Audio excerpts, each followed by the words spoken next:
বাংলাদেশের ট্রাফিককে নিয়ন্ত্রণে আনতে ট্রাফিক আইনে নানা রকম পরিবর্তন আনা হয়েছে। আপনার নামে ট্রাফিক আইনে মামলা।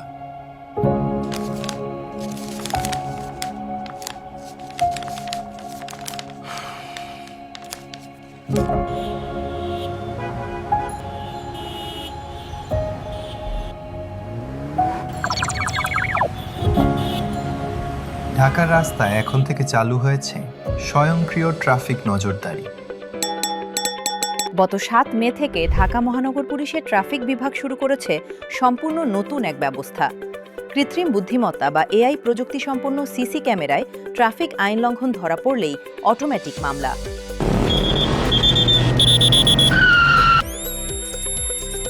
পুলিশ গাড়ি থামাবে না, কোনো সাইন করতে হবে না, ক্যামেরাই সব করবে।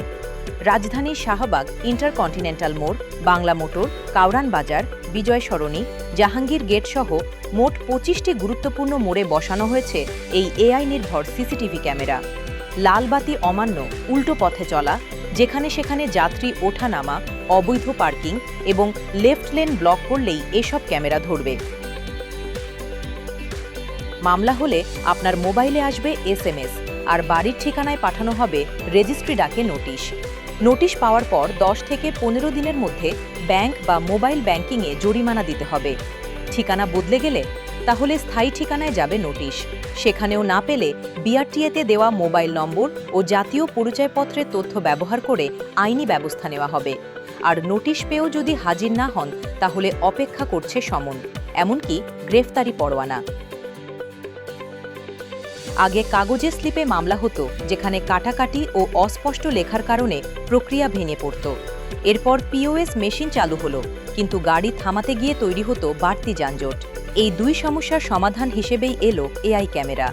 গাড়ি না থামিয়ে রাস্তায় বাড়তি ঝামেলা ছাড়াই স্বয়ংক্রিয়ভাবে ফুটেজ রেকর্ড হচ্ছে। তবে এই ব্যবস্থায় একটি বড় সমস্যা আছে। যেসব গাড়ির নম্বর প্লেট অস্পষ্ট বা একেবারেই নেই, সেগুলো ক্যামেরা শনাক্ত করতে পারছে না। এ নিয়ে শিগগিরই নতুন গণবিজ্ঞপ্তি জারি করবে ডিএমপি।